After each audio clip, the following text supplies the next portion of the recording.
our Tuesday Bible study again. Then we pray. Amen. Welcome to the Bible study, GC and Gospel Church of the Living God on air. We appreciate those of you who have been blessed and who always concentrate, expecting this message. Here again we are. And we pray that as you listen today, the Lord will bless you in Jesus' name. Amen. But before you listen to him, we want to listen to choir rendition. As you listen, the Lord will bless you abundantly in Jesus' name.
Amen. Prepare us for your coming. Torí ọjọ́ ayọ̀ ni. Because it's a joyful day. Àwa náà ń retí rẹ̀. And we are expecting it earnestly. Rán ìrànlọ́wọ́ rẹ̀ sí wa. Amen. Us, Ní O orúkọ Lord. Jésù mo gbàdúrà. Orí òkè. Our topic on Jẹ́ kí bíbọ̀ rẹ̀ Olivet. bá ọ gẹ́gẹ́ bí ọmọ ọ̀dọ̀ rere kì í ṣe ọmọ ọ̀dọ̀ búburú. Let his coming find you a good servant and not an evil one. Apá kìíní ẹ̀ ó máa tó apá kẹta. A máa tó ìṣọ́ mẹ́ta tí a fi ṣẹ̀kọ́ lórí kókó yìí. This topic will be deliberated on 3 sections. Kí ẹ jẹ́ ká wo Matthew orí ìkẹrìnlélógún. Ẹ jẹ́ ká bẹ̀rẹ̀ sí ń kà láti ẹsẹ̀ 43. Matthew 24 verse 43. Jẹ́ kí bíbọ̀ Jésù kó bá ọ gẹ́gẹ́ bí ọmọ ọ̀dọ̀ dáadáa kì í ṣe ọmọ ọ̀dọ̀ búburú. Allow the coming of the Lord Jesus to find you a good servant and not an evil one.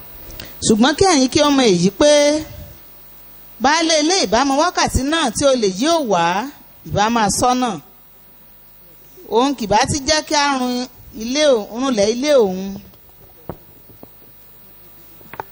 I was a stranger, but you We are did not. reading verse 43. Verse 43. Therefore, for the Son of Man is coming at an hour. láti fi oúnjẹ wọn fún wọn lé àkókò. Who then is the faithful, thoughtful, and wise servant whom his master has put in charge of his household to give to the others the food and supplies at the proper time? alábùkún fúnlé ọmọ ọ̀dọ̀ náà nígbà tí olúwa rẹ̀ bá dé, ẹni tí yóò bá kí ó máa ṣe bẹ́ẹ̀. Blessed, happy, fortunate. Ẹ jẹ́ ká dúró níbẹ̀ yẹn lónìí torí ẹ̀kọ́ wa gan ò ní débẹ̀.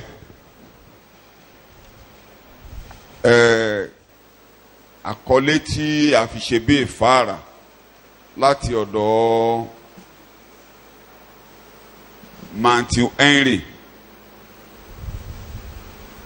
ojúṣe àti ohun tó gbọ́dọ̀ jẹ́ ìfẹ́ ọkàn ọmọlẹ́yìn ni pé kó máa ṣọ́nà. The duty of keep on watching. Kó jí kúrò lójú oorun, kó jí gìrì. He should awake and remain awake. Kó dẹ̀ bójútó nǹkan tọ́lọ́run ní kó máa ṣe ohun tó yẹ kó ṣe ní gbogbo ìgbà. And he must be on his duty regularly and consistently. A gbọ́dọ̀ máa ṣọ́nà fún bíbọ̀ Olúwa. We must be expecting the coming of the Lord. Tí a bá ń sọ pé bíbọ̀ Olúwa ní pàtàkì fún àwa ọjọ́ ikú wa àmọ́jọ́ tí a ó kú. When we're talking about the coming of the Lord, it could be two or two multiple dimensional. The day of our death is also the day the Lord has Torí come. ọjọ́ ńlá ni fún wa, ọjọ́ tí a bá dákẹ́ tí a jáde nínú ayé níbí. Because it's going to be a great Ṣọ́nà body. fún ìgbà tí Jésù máa fi ìpè rẹ̀ pé àwọn àyànfẹ́ lọlé. We should also be expecting when Jesus will call home, he says, Ọjọ́ tó sì ń bọ̀ wá ṣe ìdájọ́ ayé.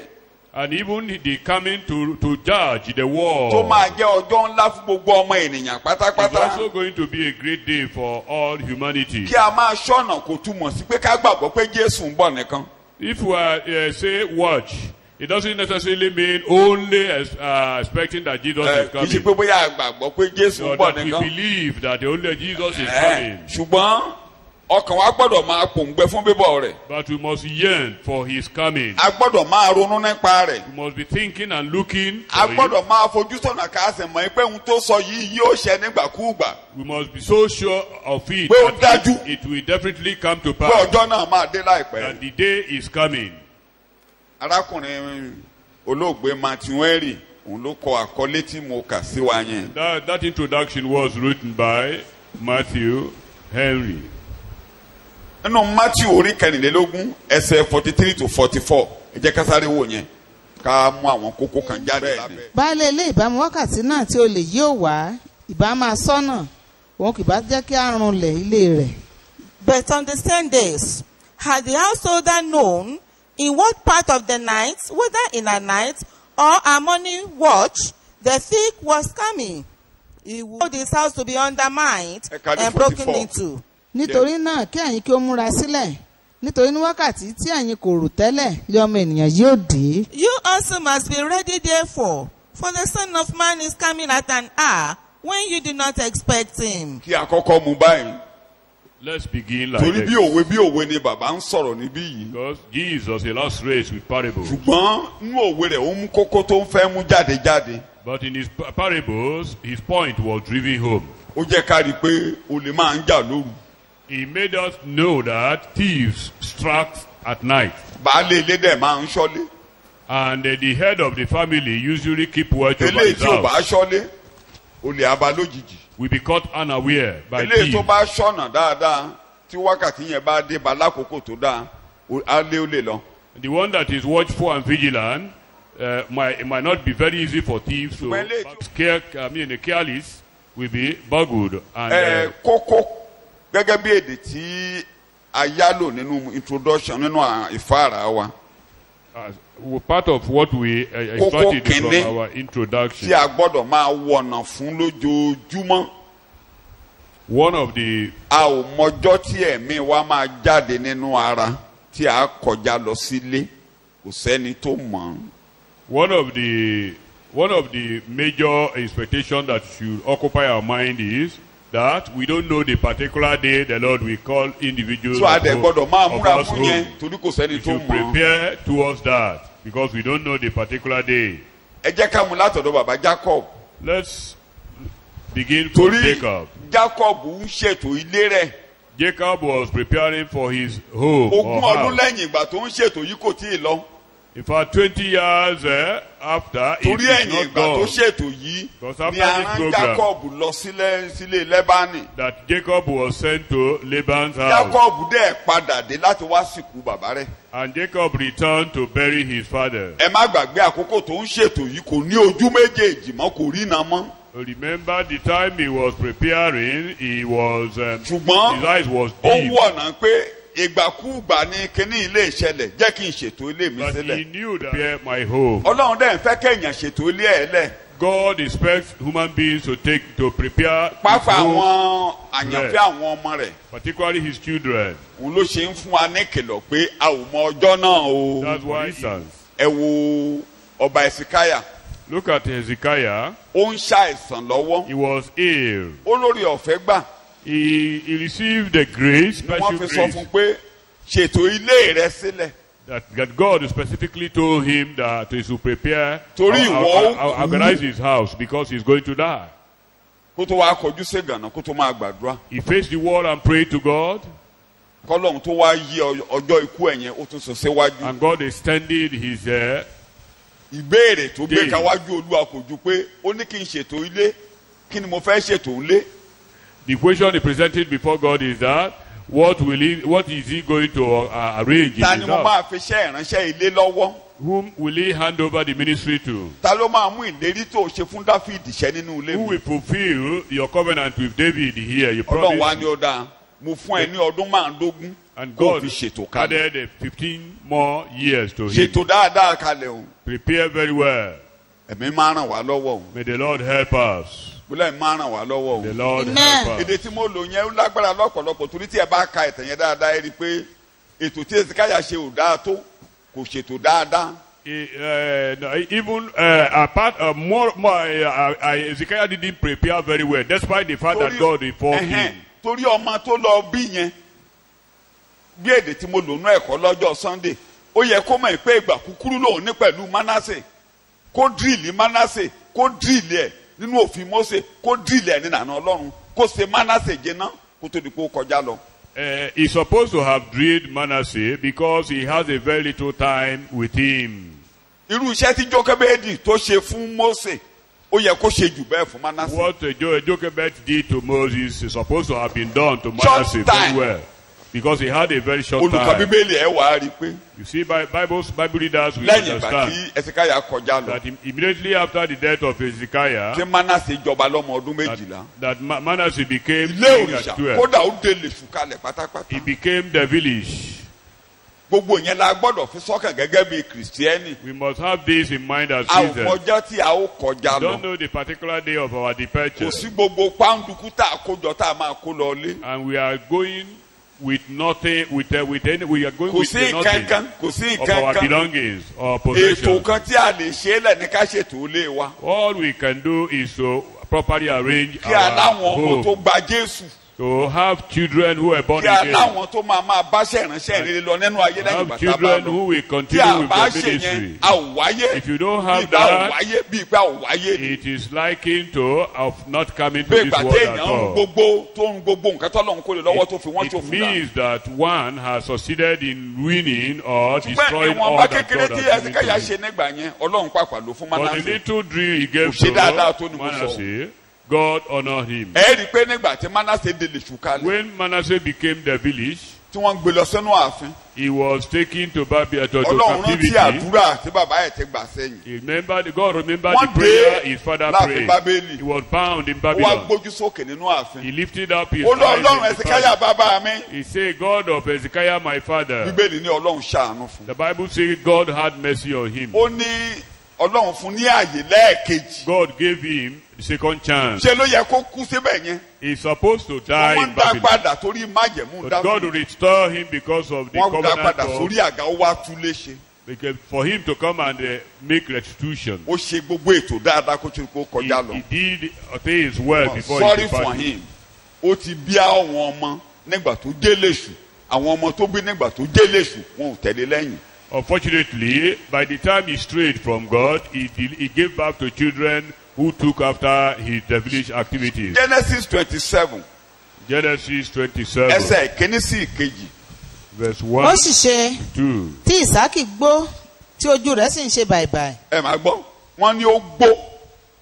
Now it came about when Isaac was old and his eyes were too dim to see. tó bẹ́ẹ̀ tí kò lè ríran. kẹ́nikẹ́ni má rò pé bóyá òun ò tí ì dàgbà tó o. No, you should not underestimate yourself that you are not yet old. ó gbó ojú rẹ̀ wá ń ṣe He bàìbàì. was old and his eyes were bíbélì ló ń sọ̀rọ̀. dim. tó bẹ́ẹ̀ tí kò lè ríran. bẹ́ẹ̀ni ó pe Ísáù ọmọ rẹ̀ àkọ́bí. bẹ́ẹ̀ni. ó sì fún un pé ọmọ mi. òun sì dá a lóhùn pé èmi nìyí. Thus he called his older son Esau and said to him, My son. And he said to him, Here I am. ó sì wí pé wò ó ná èmi di arúgbó èmi kò sì mọ ọjọ́ ikú mi. èdè tí mo fẹ́ lò gẹ́lẹ́ nìyẹn. èmi di arúgbó èmi kò sì mọ kí ni mo pè é. ọjọ́ ikú mi. mi ò rò pé ẹnìkan lè náwó sókè ní gbogbo àgbáyé tó ń gbọ́ mi lónìí pé òun mọ ọjọ́ ikú. I don't think anybody can categorically say that all over the world that he knows his day of death. kò sẹ́nìkan tó mọ̀ ọ́. The day he's going to die, nobody knows. o bá ti darúgbó kó o ti pé 80 o ti pé 90 o ti pé 100 o ti pé 150 o mọjọ́ ikú rẹ. You might be as old as 90, 100 or 150. You don't know the day of your ẹ̀ka díẹ̀ sí departure. ẹ̀rí nǹkan tí ọkùnrin yẹn ṣe. ǹjẹ́ nísinsìnyí èmi bẹ̀ mo ọ́. bẹ̀ ọ́. Now then, please take your jeer. mú ohun ọdẹ rẹ àpò rẹ àti ọrùn rẹ kí o sì jáde lọ sí ìgbẹ́ kí o sì pa ẹran ìgbẹ́ fún mi wá. Now then, please take your jeer, your quiver, and your bow, and go out to the field and hunt game for me. kí o sì ṣe ẹran àdídùn fún mi wá kí èmi kí ó jẹ kí ọkàn mi kí ó súre fún ọ kí èmi kí ó tó kú. And prepare me appetizing meat, such as I love, and bring it to me, that I may eat of it, preparatory to giving you my blessing as my firstborn before I die. tó máa ń múnú èèyàn dùn kó tó gbàdúrà ìyẹn kọ́ lẹ́kọ̀ọ́ ẹ̀kọ́ mi ni pé mo fẹ́ súre fún ọ kémi ó tó kú. He wanted to bless Esau before he died. That's all. ìyẹn ni pé ó fẹ́ gbé májẹ̀mú Abraham májẹ̀mú Isaaki májẹ̀mú tán gbélé lórí ó fẹ́ gbélérí àkọ́bí ẹ̀ ó fẹ́ fi kọ́kọ́rọ́ léle lọ́wọ́. He wanted to transfer God's covenant on Abraham and him to Esau. Ètò tó fẹ́ and ṣe handing over gẹ́lẹ́ the key nìyí. to him. That was the program he has in mind. gẹ́gẹ́ bí èdè tí bàbá wa Paul lò fún wa According to what Paul nígbà tó used ń kọ̀wé said sí Timothy when he was writing to Timothy, ó ní fi ọ̀rọ̀ yìí lé àwọn olóòótọ́ ènìyàn ní say, ọ̀wọ́ hand over this word to tí faithful yóò máa ministers kọ́ ẹlòmíràn who will pé be teaching others likewise. Ọlọ́run á ràn wá lọ́wọ́ gẹ́gẹ́ bí ìdílé May the Lord help Gẹ́gẹ́ bí us as ìjọ. families and as a church láti rí àwọn olóòótọ́ tá a fi ṣẹ́ni to lọ́wọ́. find faithful ones to hand over the work to. ṣùgbọ́n ojúṣe wa náà ní ká gbìyànjú díẹ̀ Ọlọ́run ló mọ But it olóòótọ́. is our duty to try a little bit. ojúṣe wa ni pé ká gbìyànjú díẹ̀ àwọn tí ó ń bá wa ṣiṣẹ́ àwọn ọmọ tá a bí ká rí i pé wọ́n kàn já fún wa jẹ nǹkan tí a gbàgbọ́ ká pọ̀ sínú wọn ká pọ̀ ká gbúrò wọn ká rí i pé wọ́n ṣe pé wọ́n lè mú lò tí a bá tiẹ̀ kọjá lọ pé wọ́n lè dálé ayé gbé pẹ̀lú nǹkan táwa gbàgbọ́. It is our duty to replicate ourselves in our children and our followers so that at least to some point they be able to catch our vision. ó yẹ ká before we bíra wa depart. níwọ̀nba kékeré ká bíra wa níwọ̀nba kékeré. So that we'll be able to transfer our vision and torí mission to àmọ́jọ́ them. ikú wa ni mo bá débẹ̀ o. We don't know precisely the day of our death. ìyẹn ló ga jù nínú ìmúrasílẹ̀ tá a lè ṣe gbogbo ìyókù yẹ̀yẹ́. That's the greatest aspect of our preparation. ò ká sí nǹkan tí a bá ń ṣe lónìí ká bójú tó dáadáa mò ń bọ̀ lórí ẹ̀. What we do today, we should take care of it properly. ẹ jẹ́ kó yí wa bí a ṣe jókòó yìí pé a ò mọjọ́ tí a ó lọ níbi. Know assuredly that we don't know the day of our ẹ departure gbọ́ from bàbá here. wa Paul apostoli Paul said nínú Timothy kejì orí ìkẹrin ẹsẹ̀ ìkẹfà. in 2 Timothy chapter 4 verse Timothy 6. nítorí à ń fi mí rúbọ nísinsìnyí yes For àti lọ mi sì súnmọ́ ẹ etílé. máa gbọ́ kò mọjọ́ o ṣùgbọ́n ó mọ̀ yìí pé àti lọ mi ṣe kéne. He didn't know the specific day, but he know that the day is approaching. torí a ti gbé sẹ́wọ̀n. He had been in prison. ó dẹ̀ tẹ́ mọ̀ pé ikú ló wà níwájú níbi tó ń wà lẹ́wọ̀n yẹn at any time ni ikú lè dé. And he knew that he could àwọn at ọmọjọ́ any tá a máa géun time. lórí We don't know the àwọn time ọmọjọ́ tá a máa pa. that he will be beheaded or killed. ṣùgbọ́n ó mọ̀ yìí pé ọjọ́ kan ló máa jáde. But he knew that a day comes that he will depart. kódà ó ti di Paul arúgbó nígbà yẹn. He had become aged Paul. Yes. ẹ máa èmi kà. ti ja ìjà rere. Yes. èmi ti parí eré ìje mi. bẹ́ẹ̀ni èmi ti pa ìgbàgbọ́ mọ́. ó ti tó. ó kù adé níwájú. It remains a àti crown lọ ahead mi of him. súnmọ́lé. My departure is at hand. ẹ̀mí máa ràn wá lọ́wọ́ o. The Lord will help us. mo lẹ́ máa ràn wá lọ́wọ́ The o. Lord will Amen. help us. ẹ jẹ́ ká kẹ́kọ̀ọ́ Let us learn. torí gbogbo ala máa ń ẹni máa kú lónìí ó ṣe máa gbin ọsàn lọ́la ẹni máa kú lọ́la ó máa gbin ọsàn lónìí. Because somebody that will die tomorrow will ní still ká plant ṣọ̀lẹ̀ ká má ṣe. orange or cash crop today. Uh-huh. We are not encouraging indolence. ẹni máa kú lé ọ̀la ó sì lè nìkan lọ bá wọn fi kẹ́ní kan bílíọ̀n sínú àkáǹtì ń lónìí. Somebody that Àní will fẹ́ die yọ̀ọ̀la. tomorrow might still save Ṣùgbọ́n kẹ́ní kan billions ni. of naira in his account àwọn kan today. méjì mo fẹ́ ká kíyèsí. I want us to observe two important things. yàtọ̀ sí pé abira wa Apart aláwọn from ọmọ tó ń tẹ̀lé replicating wa lẹ́nu. ourselves, gbogbo àdúrà tá a bá fẹ́ gbà ká gbà. any prayer we want to gbogbo pray, ohun tọ́lọ́run pray. bá fún wa ká ṣe lórí rẹ̀. Whatever God wants us ọlọ́run ló to máa ń gbọ́kàn lá. do, we should ọlọ́run ló do. máa ń gbé ọmọ dìde. It is God that saves níwọ̀n àgbà tó bá jẹ́ and pé raises òótọ́ ọkàn up. la fi ń bọ́ lọ́rùn rìn. As far as we walk with God faithfully, ọlọ́run ní fi dù wá. God will not deny us. ọlọ́run ní fi dù wá He rárá. will not deny us. kò ní jẹ́ káwọn ọmọ wa kiri bọgbó He lọ. will not allow our children to stray. ó wù mí jù I like it mostly kí àwọn ọmọ dúró kí n fojú rí wọn báyìí. for my children Ká máa to bá be sẹ́yìn lọ. actively involved in the ministry. ó dáa In my- náà o in eléyìí my- tí mo in sọ my yìí náà dáa presence. o. ó dáa náà o ṣùgbọ́n eléyìí tó wù èmi jù ni pé ká rí gbàlà lójú mi ká máa bá ṣẹlẹ̀ lójú mi. The one I like most is for me to witness their salvation mo and ṣe their pé kán wá rí ministration. gbàlà lọ́jọ́ ikú mi. Not for Ìyẹn náà dáa o. them to be saved at my funeral. Although Ìyẹn náà dáa o. that one Ó also dáa. is good. kó ṣáà rí gbàlà. At least salvation matters eléyìí most. tí akọni kan fi kọni pé tẹ mọ́dá àìbídíà mi ò rántí ẹ̀ mọ́ ó ṣáà nìkan sọ fún yàrá Somebody who was ẹ máa born sọ fún again yàrá at bó the ṣe lọ funeral pé service mo of máa bá his lọ́run o mother. mo máa pé nínú ògo ọ̀run o ibi òkú ẹ̀ ló ti rí gbàlà He was mo máa born dé mọ́ again pé at nínú the ògo ó dáa o funeral of the mother.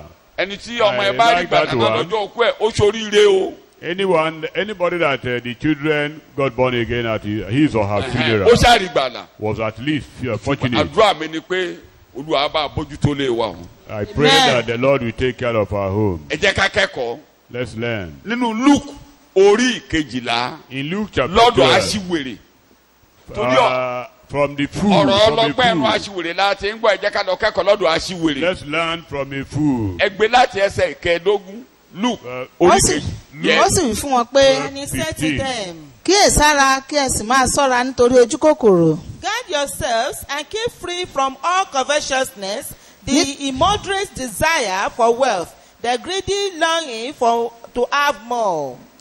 nítorí ìgbésí ayé ènìyàn kì í dúró nípa ọ̀pọ̀ ohun tí ó mi ò ní. ní túmọ̀ gbogbo ìyẹn eléyìí tó kàn mí níbẹ̀ ni pé ìgbésí ayé ènìyàn kì í ṣe ohun tẹ́ ẹ ní tàbí ohun tẹ́ ẹ ò ní ló ń jáyé yín.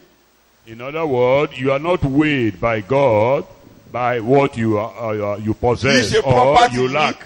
kì í ṣe bank account yín kì í ṣe orúkọ tẹ́ ẹ ní tàbí gbogbo ẹrù tẹ́ kó jọ ní ayé ló máa fi hàn tàbí ohun tí ẹ ò ní ló máa fi hàn irú ẹni tẹ́ ẹ jẹ́ lọ́dọ̀ Ọlọ́run. Before God, doesn't value you by your possessions or your lack. ẹ̀kọ́ àkọ́kọ́ tá a gbọ́dọ̀ kọ́ níbẹ̀ nìyẹn. That is ẹ̀kọ́ the kejì first message there. ọkùnrin ọlọ́rọ̀ yìí This rich fool, kò ronú ayérayé he never Kò ronú pé òun máa of kú. eternity, of death. He gbogbo never ohun tó ń thought of ronú ni death. bí business ń ṣe máa pọ̀ bó ṣe máa já ilé His sole bó ṣe thought máa was mo sọ mo business ní expansion. tí a bá wò dáadáa kì í ṣe pé You ó look at dẹ̀ṣẹ̀ him very pé well. bísínẹ́sì ẹ̀ pé ó ń bójútó iṣẹ́ ẹ̀ dáadáa The expansion pé of his business was not a sin on mi ò ní himself. kí àjọlẹ̀ ká máa jí I'm sùn. not saying we should be Paul shall gan be kẹlọ̀ pé ẹni lazy. tí ò bá Even ṣiṣẹ́ kò Paul yẹ kó warned jẹun. us that anyone that is lazy ought nígbà not tí to àwọn eat. kan sọ pé Jésù bọ́ tán ṣiṣẹ́ When mọ́tò some fẹ́ máa people tọrọ. absconded from their kó wọ́n expand ẹ̀ works. máa wá àká mi kalẹ̀ máa ṣe lé kì í ṣe yẹn lẹ̀ṣẹ̀. Business expansion is not bó ṣe ń sin. ṣe yẹn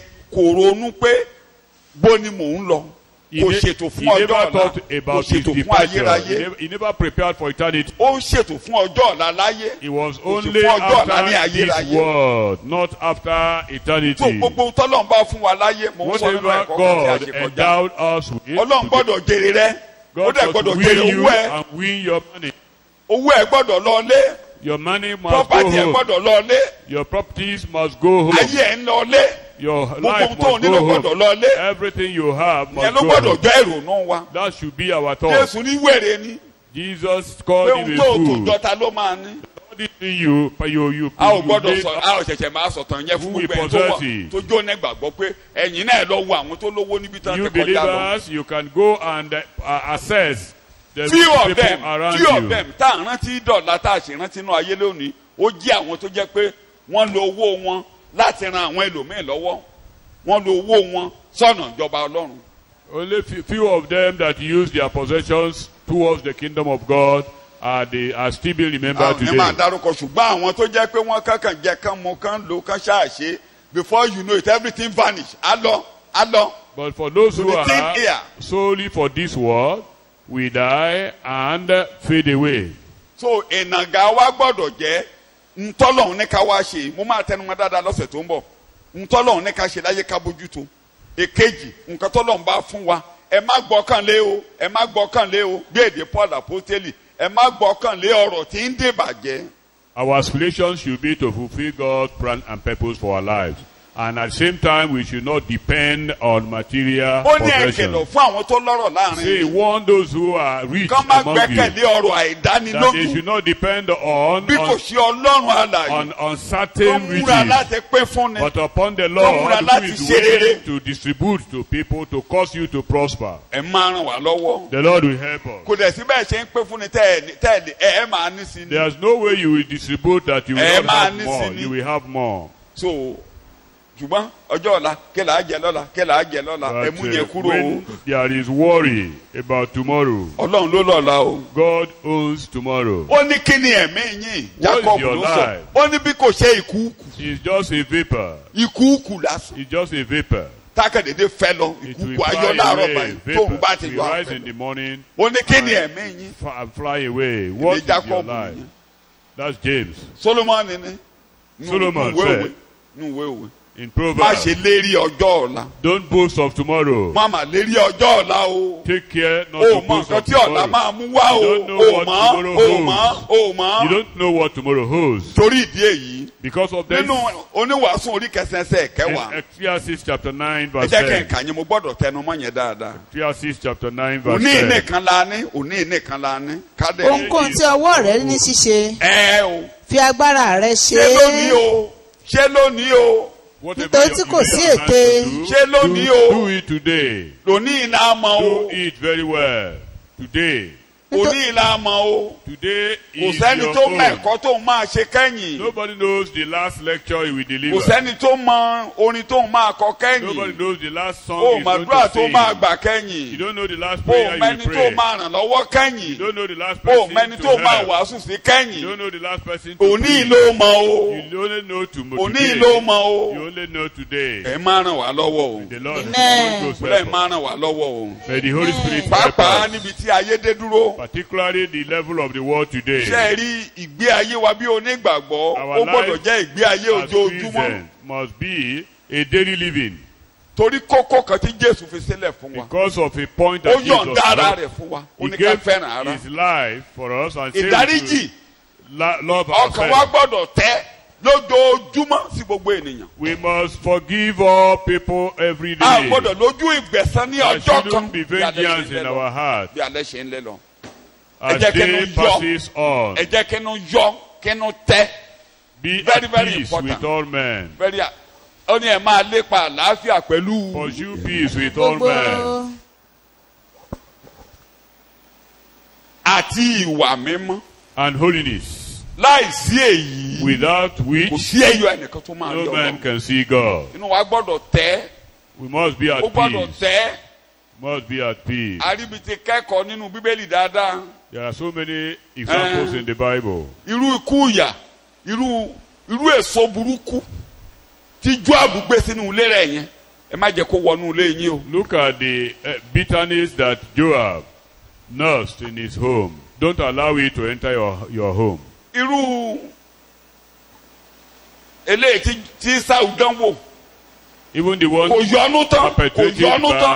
by Ó dẹ̀ Esau. kó bá gbogbo ilé rẹ̀ pátápátá, ó fi gbogbo ìdílé rẹ̀ sùn. He didn't totally forgive. So Ọjọ́ tí ó ń yọnu sí Jacob ní gbogbo àárò kó ti yọnu tán. we thought that he forgave Joseph, Ó ti Jacob bí ìdí totally. kankan sínú àwọn ọmọ ẹ̀. He has transferred Tó that bá léde to tó ti his lò létí children. àwọn aráalé àwọn ọmọ ẹ̀ tètè fatu fi ìgbé ayé fatu kó jẹ́ ká mọ̀ pé dáàdi ti change mọ́mi ti change bùrọ̀dá wa ò rí bẹ́ẹ̀ yẹn mọ́ kò rí bẹ́ẹ̀ yẹn mọ́ tètè gbé dànù pátápátá tó o bá gbé dànù táwọn ẹ̀jẹ̀ àwọn ọmọ yẹn á wà lórí rẹ̀ torí wọ́n ló kó bá wọn. If you have mistakenly implanted a kind of discord or enmity in your children against any member of your family, please neutralize it now with your actions or your sermons. Kò sẹ́ni tí ò ń ṣàṣìṣe. Ìgbà Human beings ọ̀pọ̀ ọba are ló nínú prone àìmọ̀ to kan wa la máa ń mistakes. lo negative statement negative words assumption nígbà míì à condemn nígbà tí ò yẹ ká condemn ṣùgbọ́n bí ẹ ṣe ń tẹ̀ síwájú tí ìrere yé yín ẹ yọ́nú ẹ fi ìfẹ́ Bíbélì sọ pé ìfẹ́ ń bo ọ̀pọ̀lọpọ̀ kẹ́ni mọ́lẹ̀ ẹ̀ṣẹ̀. mọ́lẹ̀. We know that to err is human. So whenever you realize your error, immediately make amendments. Ọjọ́ náà súnmọ́lé o. The day draws near. Ẹni wáyé lásán. May you not Amen. come to the world in vain. Ẹ̀yin náà mọ̀ ọ́ gbogbo àlómọ Bíbélì dáadáa. We know what happened in the Rúùtù burúkú Bible. tí èṣù gbìn tó wọnú Káínì ẹ má jẹ́ kó bá yín gbélé ayé. The kind of imparted burúkú ni. root that the devil imparted into Cain, Kò sí don't ẹ̀ṣẹ̀ allow kan it lábẹ́ to ọ̀run enter tí into abẹ́ your ẹ̀ life. níṣẹ́. There was no sin that Abel committed. Ọlọ́run gan tó kẹlọ̀ fún And God even warned him. pé èéṣe tó ju ẹ̀fẹ̀ rẹ̀ wẹ̀ sí kò tí ì pànìyàn nígbà yẹn o. Why is your countenance not Tó o bá ṣe rere attractive? ara kìí ó hà yá If ọ. you do the right thing, you won't have Ọlọ́run problem. kẹlọ̀ ẹ̀ṣẹ̀ ló dúró lójú ọ̀nà rẹ̀ yìí o. You are about to Ẹ̀ṣẹ̀ ló dúró commit a lójú ọ̀nà rẹ̀ yìí o. particular sin. Ṣùgbọ́n kò gbọ́. But he Kò was gbọ́ deafened. etí ẹ lé.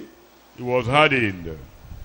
Òun ló fi jẹ́ pé àwọn tó bá ti lẹ́mìí akẹ́kọ̀ọ́ ló máa bá Jésù That's lọ́lé. why those who are teachable will reign with Jesus. Ẹni tó bá ṣe é kọ́ ló máa bá Jésù lọ́lé. Those who are teachable. A ò mọjọ́ tẹ wá o. We don't know our own time. Bẹ̀t mo ń bẹ̀ wá. But I'm asking us and Èmi náà máa appealing ń to sọ us. níwájú Ọlọ́run I want to leave a good legacy behind. Mo fẹ́ fi àpẹẹrẹ rere A good nílẹ̀. legacy kó wà nílẹ̀ ká máa sọ lọ. Wọ́n á ṣàṣọ mú àgbà díẹ̀. I want to One leg, live a one very One leg. ideal standard Kó wà nílẹ̀. behind that will re-echo Torí after Jésù my nìkan torí departure. tí Jésù bá ní kó ń mú mi mi ò lè délé. Because if Jesus were to consider me as ó a person, blọọdì gbogbo ẹnu pátápátá. so I will not get home. But Jesus, Ta lọ́mọ èèyàn kan tí ò tán Cleansed níṣẹ́ wọ́n á ṣẹ̀ wá. there is Wọ́n á no ṣe lòdì person sí wa. that will not be offended in this world. Mo tiẹ̀ ń ka in one of my morning devotion mo ń ka kíníkan nínú daily bread lẹ́nu ọjọ́ mẹ́ta yìí. Àwọn yẹn wọ́n kó wọn wọ́n tọ́ṣọ̀ wọn wọ́n fìyà jẹ There wọn. were some people I read in my morning devotion Wọ́n who were tortured, arrested, and tortured. fìyà jẹ wọn tán pa wọn àwọn kan kú lára wọn. Some people Wọ́n wá died in the gbàdúrà. process. They Bí wọ́n ti prayed ń jẹ wọ́n níyà yẹn. where they Wọ́n were ní suffering. Ọlọ́run That God, àwọn tó ń jẹ wá níyà those people suffering, afflicting us, má kà sí wọn lọ́rùn o. don't reckon the offense on them. Gbogbo tó bá wà níwájú rẹ ní ìtàn ṣe yìí máa wo Jésù ní kò wò wọ́n máa lára. Consider Jesus on Má these kà sí wọn people. lọ́rùn wọ́n dẹ̀ ń kú wọ́n ń kú Don't- lójijì. Báyìí àwọn ẹgbẹ́ wọn ń reckon kú all àwọn tí those ò ti kú offenses fi to them. àdúrà yẹn ti pé Ọlọ́run. Those who are yet, Má gbẹ̀san wa lára wọn o. they never express vengeance. Má gbẹ̀san wa lára They wọn o. ask God not to Ẹ̀wọ̀n pé vindicate léde wa níbi them àná on Ọlọ́run á them. dá fún ọ. But to us here, Wọ́n sọ ní we pé would kọ́lọ́hún like dá God fún to wọn. Wọ́n ní vindicate. kọ́lọ́hún dá fún wọn. They never Ìyẹn ni pé ètò ọkàn told wọn God tó wà to vindicate. ọkàn wọn ti dọkàn Ọlọ́run ọkàn their ìgbàlà. hearts has become the same with that Ẹ of wo àdúrà Jesus. tí Stephen gbà lọ́jọ́ tí wọ́n Look tí wọ́n at the pa type ìdíje of tí wọ́n prayer sọ that lókùúta. Stephen prayed while dying. Kí ló gbé Paul jáde? That prayer Àdúrà yẹn ni. brought Àdúrà yẹn ni. Paul to a limelight. Ẹ wo iṣẹ́ tí Paul ṣe. Look at the work that Paul did in díẹ̀ ní the Stephen ṣe ministry. tí wọ́n pàdánù. Stephen did a little and Ẹ was má bá a kọ́ killed. wọrin o. The Holy Ghost will accompany us. Apá kejì, a ò mọ ọjọ́ tí a ó péjọ sí ọ̀dọ̀ rẹ̀. Secondly, we don't know the time we will Paul ní ti gather unto him. ìpéjọpọ̀ wá sí ọ̀dọ̀ Our rẹ̀. gathering A ò unto mọ̀ him. o. We don't know it. Paul wá ní bí o lè lóru. Tẹsalóníkà kẹ́ni. Like a Orí thief in the night. ìkarùn-ún ẹsẹ̀ ìkejì sí ẹsẹ̀ ìkarùn-ún. Ẹ jẹ́ kí n sáré kà First yín. For Thessalonians you chapter yourselves 5, 2 know to 5. perfectly well Yes. that the day of the return of the Lord will come as unexpectedly and suddenly as a thief in the night. Láì rò tẹ́lẹ̀ bí o lè lóru. Will happen suddenly like a thief Ẹ in the máa kà. night. When people are saying, all is well and secure, and there is peace and safety, then in a moment, unforeseen destruction, ruin and death will come upon them. Ṣé ẹ rí ibi tí mo dé dúró yìí màá yá para díẹ̀ torí ibi tí ayé dé lónìí. I will digress a little here. Màá dẹ̀ kìlọ̀ díẹ̀ fún wa I torí ẹ̀ will give us oríṣiríṣi ẹ̀kọ́ ló ń certain jáde warnings. There are so many Níṣe tí- lectures coming out. tó ń jáde lórí social media. On social media.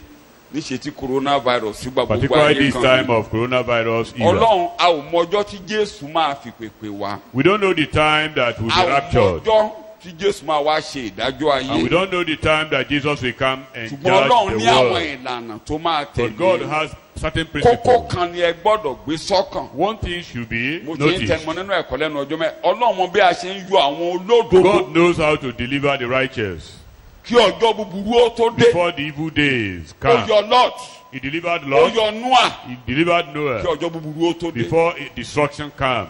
Ọlọ́run ti ní ètò yẹn sílẹ̀. God has Ó that dẹ̀ program. kìlọ̀ And he warned nígbà tó ń bá wa sọ nínú Luke 24 when he was talking to us in Luke chapter 24 nínú verse 36. in verse Ẹ 36. jẹ́ ká kà yẹn kó ẹ jẹ́ kí n kà kí n fúnra wa létí torí Let's kókó tí mo read fẹ́ that tẹnu as a mọ́. reminder. Bíbélì ń sọ̀rọ̀ Luke 24. Now, Now, while they were talking about this, yes, Jesus took his stand among them and said to them, 36. bí wọ́n sì ti ń sọ nǹkan wọ̀nyí jésù ká rẹ̀ dúró lé àárín wọn ó sì fún wọn pé àlàáfíà fún yín. I'm sorry. Luke 21 verse 36.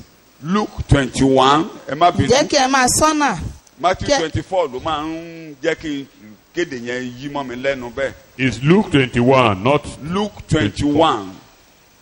Kò sí nínú àwọn àkọọ́lẹ̀ ọwọ́ wa o. ǹjẹ́ kí ẹ máa sọ́nà Yes, kí ẹ sì máa gbàdúrà nígbà gbogbo yes. kí ẹ bá lè la gbogbo nǹkan wọ̀nyí tí ń bọ̀ wá ṣẹ. Àwọn ibi tó máa bá a yé Jésù tẹ̀yìn bá ti ń ṣọ̀nà o ẹ̀ làjá n tó máa dé bá a yé ìjọ máa làjá àwọn onígbàgbọ́ máa làjá wọ́n á wá dúró níwájú ọmọ ènìyàn yẹn ni pé ojú wọn ò ní bá ibi tó máa bá a yé. here. It is certain that evil will come upon the world, but the children of God will pass through it uninjured. So Ọlọ́run ti ṣètò yẹn kalẹ̀. God has laid down the principle. Ọlọ́run dẹ̀ ní ìlànà And God has principles. bí aṣòdì ṣe máa jáde How the Antichrist will láti inú emerge. ìsọtẹ́lẹ̀ ni a ti sọ. It has been prophetically established. Ẹ̀hẹ́n. Wọ́n ti fi ìran yẹn hàn Nebukadnesari. Nebuchadnezzar had been shown the Orí wúrà revelation. títí débi ìka mẹ́wàá ẹ̀ka ẹsẹ̀. The golden head to the Gbogbo ẹ̀ ni wọ́n toe fi hàn án. had been shown to him. So ìwo kékeré tó máa jáde gẹ́gẹ́ bí Revelation àbí Daniel orí keje títí dé ìwé ìfihàn orí kẹtàlá ìwé ìfihàn orí kẹtàdínlógún gbogbo ẹ̀ ló ní ìlànà. The small horn that will emerge, according to Daniel chapter 7, Revelation chapter 17, has principles. Kódà ìgbà yí àwọn Jòhánù ìgbà yí àwọn apostoli During the time of the apostles, wọ́n ń retí pé ìgbàsókè máa dé. they were expecting the rapture. Wọ́n gbé Jòhánù lọ sínú erékùṣù Pátímò. John was jettisoned into Ilé the ayé gbóná island of ni Patmos. wọ́n túmọ̀ rẹ̀ fún. And then the gbogbo ọba tó interpretation máa was jẹ given lórí to ayé him. ni wọ́n túmọ̀ fún. All the kings that will reign Ibẹ̀ was náà ti interpreted túmọ̀ to fún. him. tá ti jẹ́ ká mọ̀ wípé aṣòdì máa jáde nínú ìjọba Róòmù àtijọ́. It was then that we got to know that Antichrist will emerge from the old Roman Empire láti fìdí Daniel orí kejì múlẹ̀. to establish, to confirm. America ò Daniel ṣe chapter 2. old Roman Empire. America is not an old Roman Empire. America is not one of the old Roman a máa gbé empires. ìjọba yẹn dìde, a máa gbé Róòmù àtijọ́ dìde. The old Roman Empire will wọ́n be dẹ̀ máa fi raised. kọ́ mẹ́wàá ìpínlẹ̀ mẹ́wàá lára wọn máa ní agbára tó máa fẹ́ wọn ṣọ̀kan. 10 nations will emerge superpowers.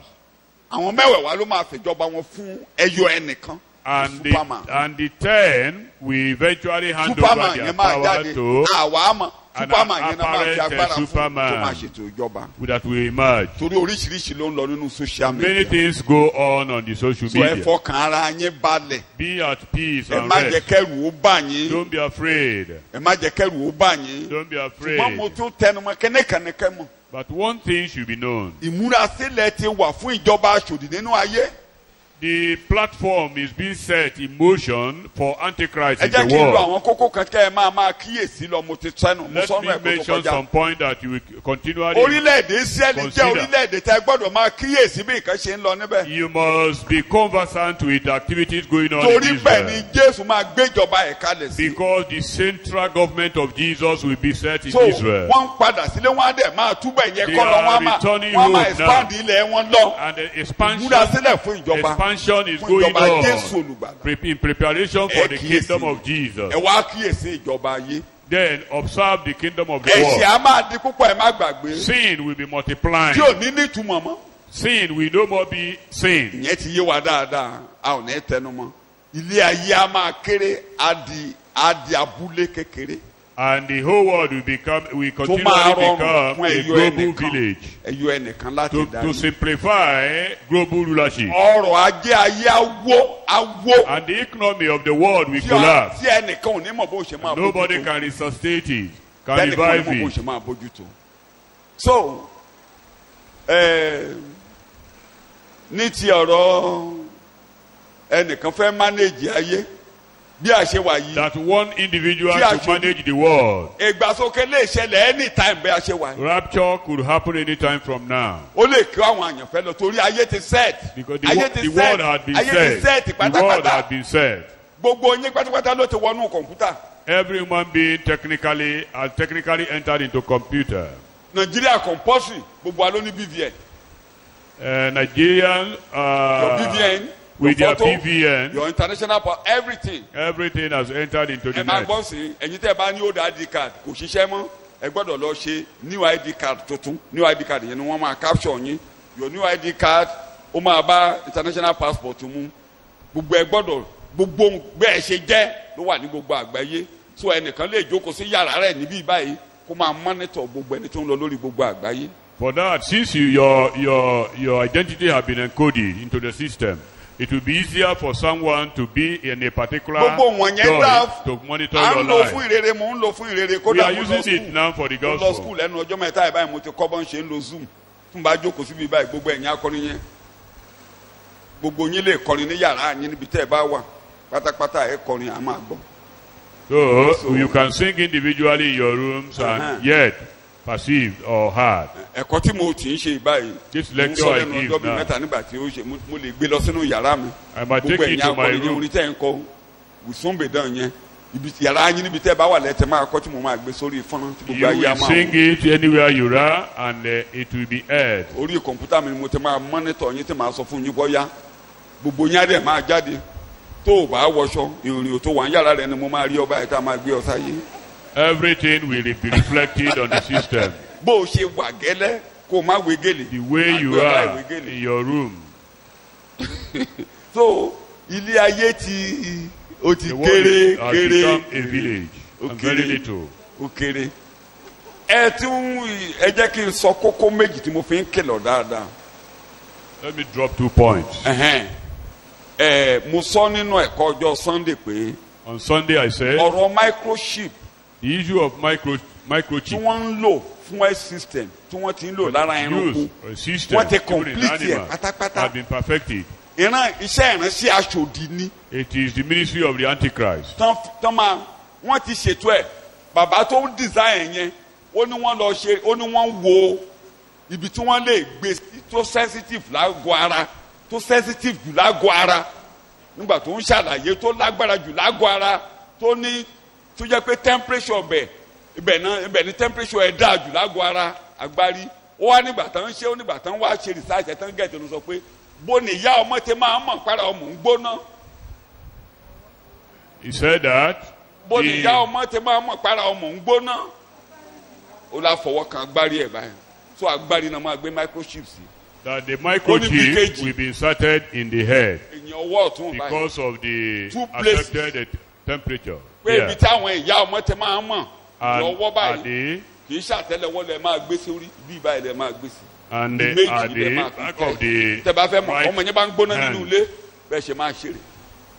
You will ìyá ọwọ́ place yìí your so hand nínú kan to gbé the sí forehead agbárí of the child kan gbé sí to ọwọ́ feel the temperature there, láti bá bíbélì mú pé to confirm àmì the aṣòdì Bible, á to wà ní agree with the agbárí Bible, tàbí ní ọwọ́. that the Antichrist sign will be so at the wọ́n ti ṣe forehead ẹni and tó the design right ẹ̀ ló hand jáde here. tó ń ké sí gbogbo The àgbáyé. man that designed it is out now preaching to the whole fídíò world. ẹ̀ mo rí fídíò ẹ̀ mo dẹ̀ ti send it to some of you. I saw the ó video. design ẹ̀ ó ń ké lọ ní ó ń He ké is lọ pé warning tó bá dédé jẹ́ pé wọ́n ní ká máa fún yín lábẹ́rẹ́ ẹ má gbà á o. that if you are to be forced to receive certain ó ní injection, experiment ni wọ́n ń Don't ṣe o kì í take ṣe it. pàṣẹ òdìsídé wọ́n á máa ṣe experiment That they will ẹ má be jẹ́ kó fi ní ṣe conducting experiment yẹ o experiments. Don't wọ́n á ṣe accept it. experiment yẹ sílẹ̀ ká don't sódì. accept it because So, the experiment will be yóò done ti before ní so at Antichrist any comes. time ní ìpele ìdún ni mò ń sọ lọ́wọ́. What I'm saying is that rapture could happen anytime from now. ìdí tí mo fi ń sọ̀rọ̀ àwọn kan sọ pé àti ẹ̀ tí wọ́n nú tribulation mo sọ pé ẹ ṣọ́ra oríṣiríṣi ló lọ nínú social media. In Torí the ẹnìkan tí social ẹ̀kọ́ kan media, tó some kọ́- people believe that ó we kọ́, have entered ó ní- into the ó great ní- tribulation. gbogbo wọn yẹn lè wà nù gúùpù ẹ̀mí èṣù gbogbo wọn o àti Bill Gates àti gbogbo wọn wà nù ẹ̀mí èṣù fídíò kan náà tó ń bá Bill Gates lọ tó ń sọ wípé òun ló wà ní àwọn ló ń ṣètò vaccine tán fẹ́ gbé jáde lọ́wọ́lọ́wọ́ báyìí.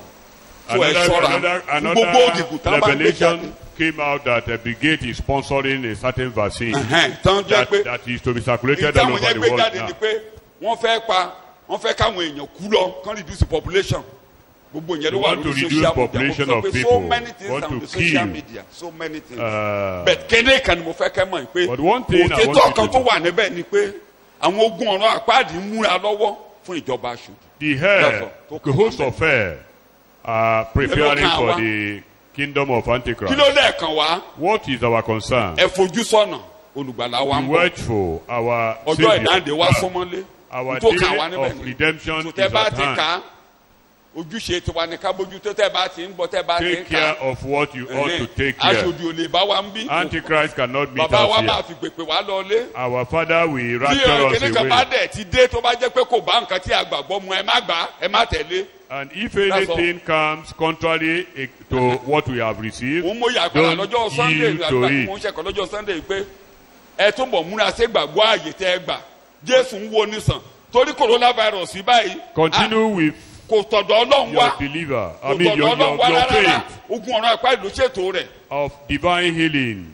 mo tún tẹnu mọ́ mo ní Coronavirus is not from God. àwọn ibi tó ti bẹ̀rẹ̀ wọn ò sọ gbogbo òótọ́ tán The ẹni source, tó yẹ kán gbẹ́ there òótọ́ was lẹ́nu no rẹ̀ total ó revelation disappear about to it. the thing àwọn Chinese ni wọn ò rí The ó person that did àwọn journalist tí ìbá gbé perpetrated kiri it jáde were hidden. disappear into the thing here so òótọ́ ọbẹ̀ So ò jáde. the actual truth was not so nǹkan tó known fẹ́ àrà tó about fẹ́ it. fi dá o mọ́ ṣùgbọ́n kẹ́nẹ́ kan ni Ọlọ́run mọ̀ bí a ṣe ń yọ àwọn olódodo. God knows how to ẹ deliver fọkàn the balẹ̀ kó righteous. kan yín You are not kí concerned. mo ní kó ṣe kó kan jọ́ You are not involved. The church is not mo ti ń involved. pariwo ẹ̀ sí wa I've so been telling you, ẹ̀yin ní ìkẹtọ́ lọ́n gbé fún wa ní ká ṣe do what God says you should do.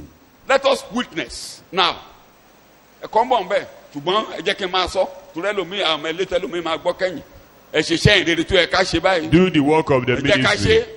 Let us do it. wo wọ́n rìlísì wa báyìí ká máa jíjáde díẹ̀ díẹ̀ tán jáde báyìí afẹ́ lò bẹ́ẹ̀ a máa lò a máa ilé tá a bá lè lò bẹ́ẹ̀ a lò akéde ẹ jẹ́ ká sọ fún wọn Let's Jésù tell gbàlà them. Jésù Jesus gbàlà saves.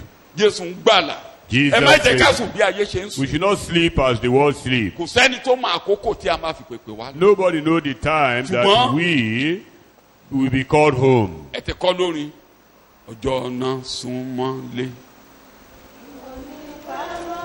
It won't be very long.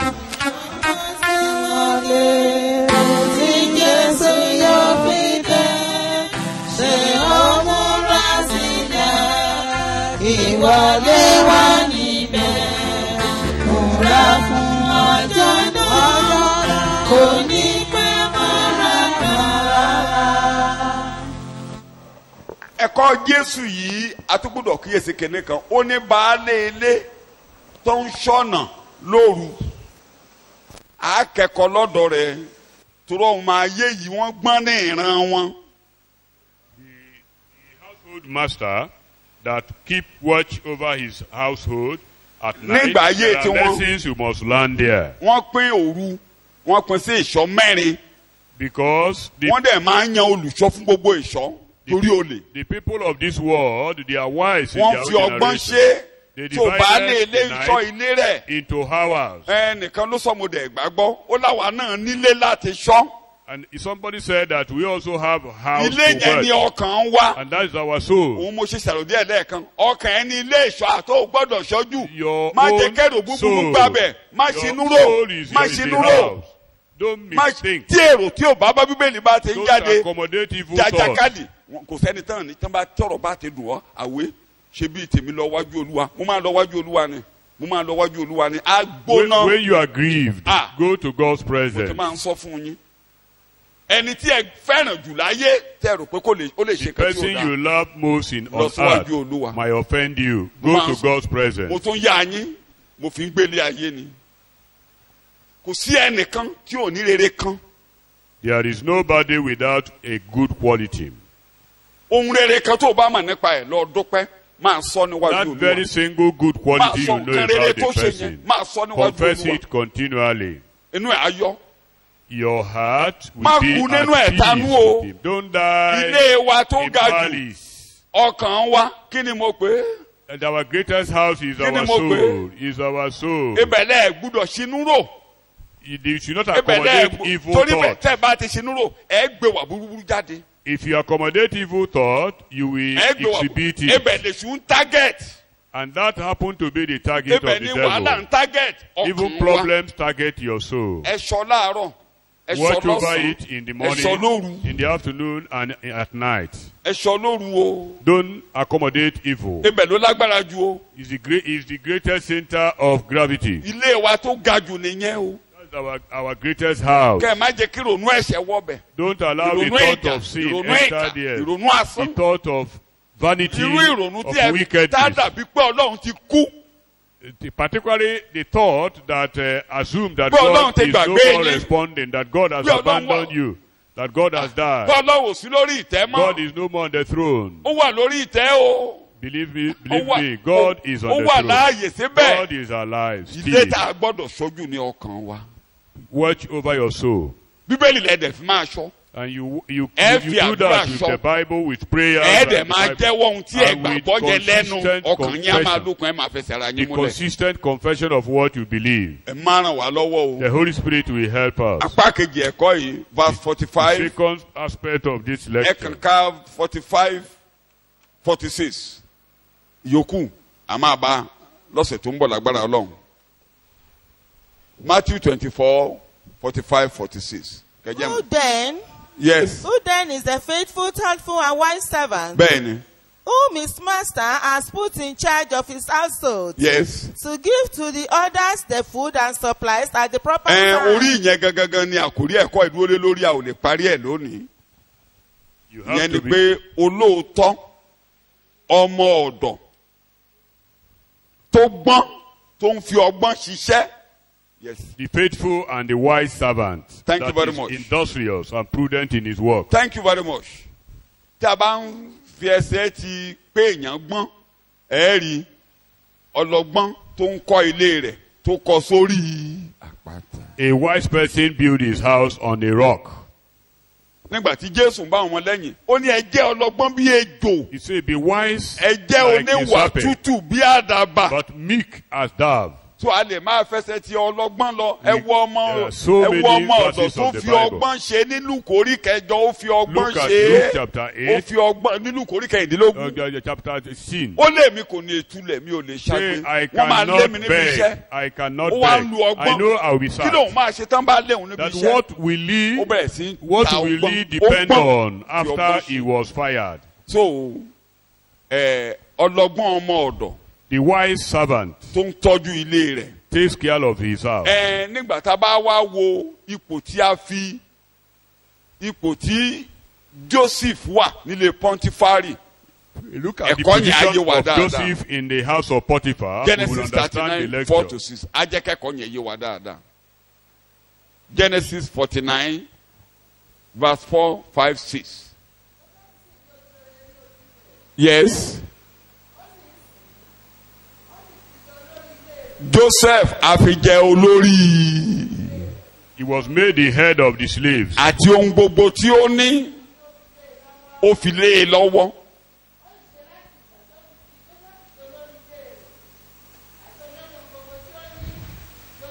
ilé ará Egypt náà Ẹ má gbàgbé nítorí Joseph. Ọlọ́run ò ní wáyé wá ṣiṣẹ́ ìránṣẹ́ mọ́. God Jésù ò will ní not come down sọ̀kalẹ̀. here to do Ó the fi work ohun again. gbogbo lé wa He has lọ́wọ́. handed over Bàbá everything fẹ́ to ọmọ, us. ó fi ohun gbogbo lé e For the lọ́wọ́. Father loved the Son that he handed Jésù over náà everything ní to bí him. bàbá ṣe rán mi bẹ́ẹ̀ ni mo ṣe kéne.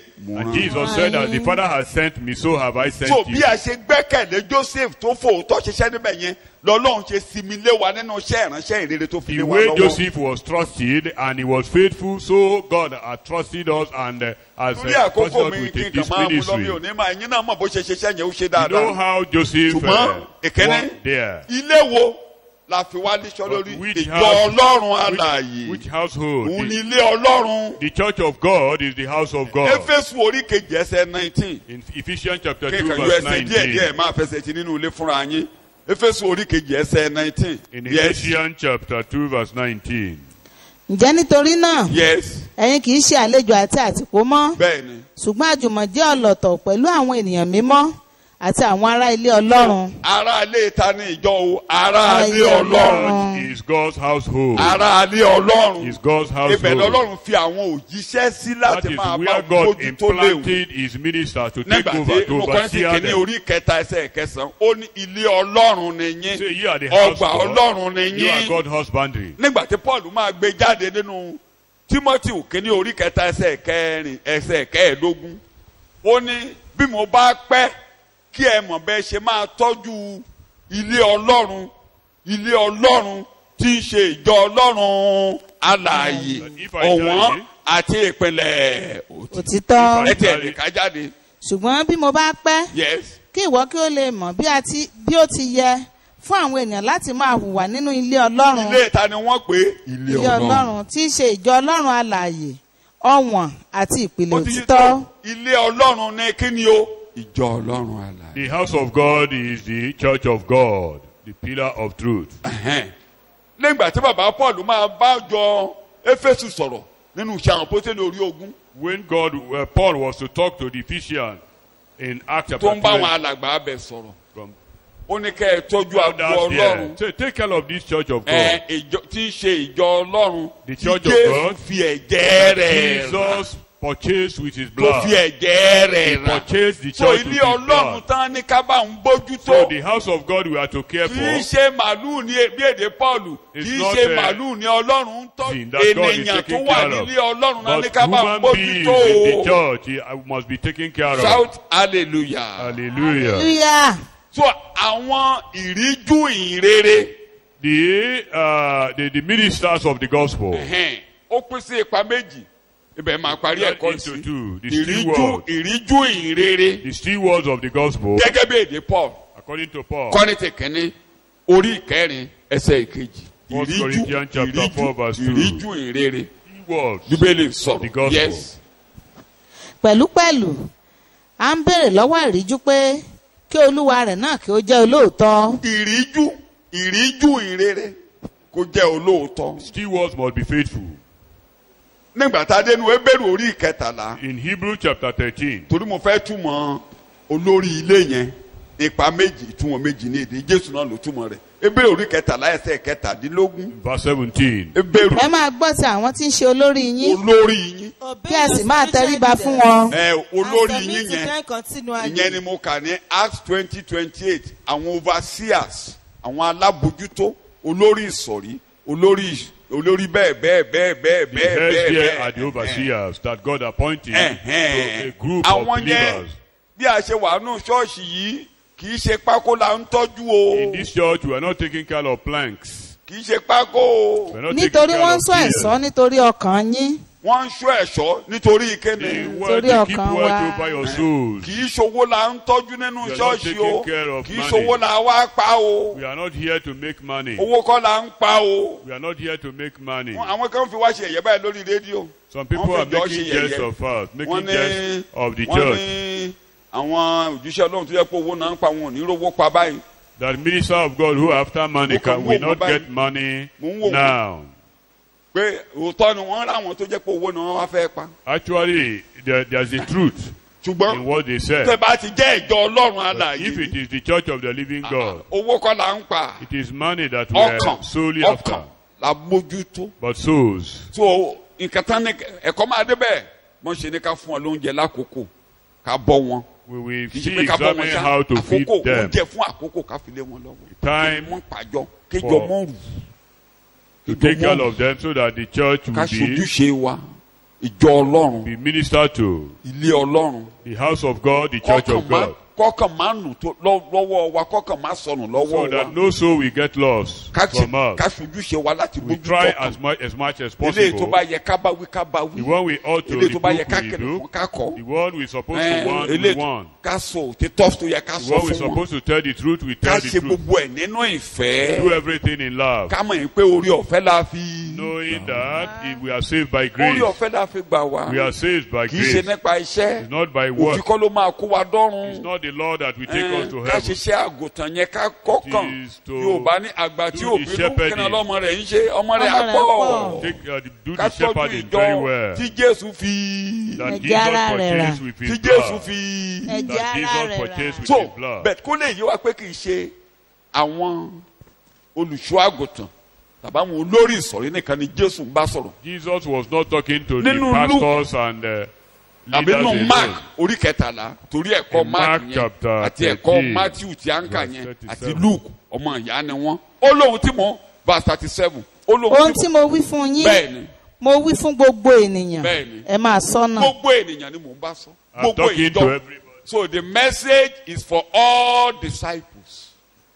Ẹ̀kọ́ ìwà fún gbogbo ọmọ Ọlọ́run. ká bá ń bójú tó léwu. We should take care of his house. kọ́kọ́ bójú tó ọkàn rẹ má kọsẹ̀ o Take care of má yourself. ṣinúrò o Take care of má your soul. gbégbésẹ̀ èṣù o Don't accommodate evil má thoughts. jẹ́ kéṣù lé ọ sígbó Don't o allow the devil to má jẹ́ kéṣù bá tiẹ̀ delay jẹ́ you. o Don't allow the devil to mind kò you. sẹ́ni tí ò ní gbanú wàhálà kọjá o Every believer will kò pass sẹ́ni through tí ò ní trials. gbanú ìṣòro kọjá o Will pass through trials. ẹ jẹ́ ká kẹ́kọ̀ọ́ lára àwọn aṣáájú àánú Let's gbàgbọ́ learn from our predecessors. gbogbo àwọn bàbá wa ni wọ́n gbógun ti All gbogbo àwọn our ni wọ́n dìtẹ̀ patriarchs mọ́ in faith ṣùgbọ́n passed through sufferings, wọn ò fi ẹ̀tanú bẹ́nikẹ́ni lò. but they were free. ẹ in jẹ́ their- ká fọkàn balẹ̀ mo ti máa ń lo èdè kẹjẹ́ kí mi parí ẹ̀kọ́ Always be ìsíbẹ̀ at rest. at ọlọ́run ò peace. bá wa jà God is not against mo us. lọ́lọ́run ò ṣe God is not fighting ìwọ against us. gẹ́gẹ́ bí alábàáṣiṣẹ́pọ̀ You as a co-laborer kọ́kẹ́ ẹ balẹ̀ pé ọlọ́run ò bínú sí ọ have the rest of Ọlọ́run mind that ò dojú God ìjà is kọ. not against you. God is not kò at dẹ̀ war rẹ́ with èèyàn you. búburú lé ọ lẹ́yìn pé kó lọ bá And yé God ẹ has jẹ́ not appointed evil people against you.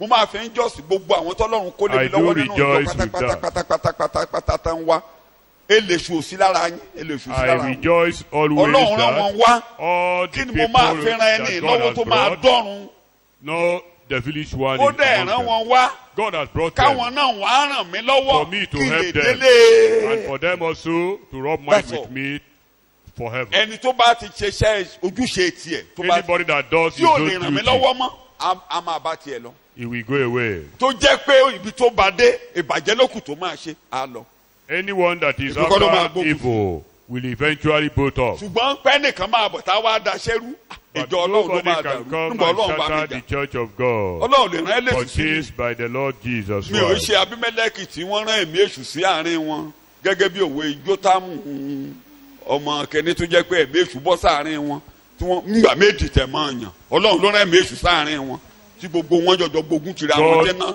iná tẹnu Abímẹ́lẹ́kì ojú ara Ṣékẹ́mù iná tẹnu Ṣékẹ́mù ojú Abímẹ́lẹ́kì gbogbo wọn jọjọ ọrùn papọ̀. They Mi ò ṣe destroyed lè ṣù náà themselves during the time Mi ò of ṣe lè ṣù Abimelech. náà. I am not the village. mi ò ṣe lè ṣù náà o mi ò ṣe ṣe èṣù I'm torí not àdá ló working yọ for báyìí the ẹni devil. bá dìtẹ̀ lọ́tẹ̀ ń tẹ̀ àdá ló Is yọ tó fi pa anybody 70 that children. rebels that will 70 be children ọmọ bàbá participants ẹ̀ of ó pa conspiracy? lẹ́ẹ̀kan ṣoṣo ó dẹ̀ wá He fira killed the ìjọba 70 fún ẹni bá children dirú of ọ̀tẹ̀ his bẹ́ẹ̀ ọ̀tẹ̀ father. á máa tọ́lẹ̀ méjì Somebody that yóò dìtẹ̀ goes that fún ọlọ́run line ò rán ẹ̀yìn búburú sí will mi experience lẹ́yìn it as fún well. òkòsógun ọ̀run àpáàdì kan tó lè dáṣẹ́ There is ìránṣẹ́ no mọ́ mi lọ́wọ́ evil or demon bí that mo will ṣe máa shatter ran the èèyàn program lọ́wọ́ tó for máa me. délé bẹ́ẹ̀ yẹn ṣe máa ràn mí lọ́wọ́ How tẹ́ máa I will dọ́run help others to get home and how others will help ó me to parí get to heaven. lójoojúmọ́ ni mo máa ń dúpẹ́ Every mo day ti ṣe I láì thank lóru èdè God. mo dé koríta kan mo kú omi tí mo wà mo forí balẹ̀ I Olúwa, bow and prostrate mi before lè God. dárúkọ tán I cannot àwọn mention all names. olùrànlọ́wọ́ mi My helpers. mo máa ń sọ mo lé èèyàn ló jẹ́ kí n jẹun tí mo jẹ́ Say, I am who I am today by ó the nípa tí grace of gbogbo yẹn sà God láti jẹ́ kí n jẹun tí through mo jẹ́ people. jẹ́ kẹ́nu ẹ tẹ́ Be at bẹ́ẹ̀ mo peace parí with ẹ̀kọ́ ìsìn people. Jésù máa dé o Jesus comes. ẹ nínú o May you not be lost. ayọ̀lá àfẹ́ bá Jésù pàdé o We will meet Jesus with joy. jẹ́ ká lu ọjọ́ níbẹ̀ ni pé ní the last day Let's use today as if today is the last day. àá bá Jésù jọba o And we will reign with Jesus. jẹ́ kí a gbàdúrà lórúkọ Let us pray in Jesus' name. Trying to pass it across to us that the greatest house to be taken care of is our soul. To try as much as possible to bar away every strange entrant and to be at peace with all men, believers and unbelievers inclusive, so as to be ready for your coming.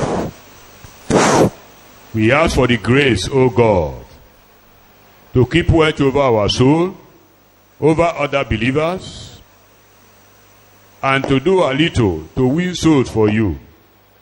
The grace, Lord, you give to us in Jesus' name. Amen. And when you shall come, whether individually or collectively, we want you in your infinite mercy to uphold us and relate with us with your mercy and uphold us to the end so that we might reign with you in Jesus' name. Amen. In Jesus Christ's name I pray. Amen. Fellowship of the Holy Spirit. Amen. Be with us now and forevermore. Amen.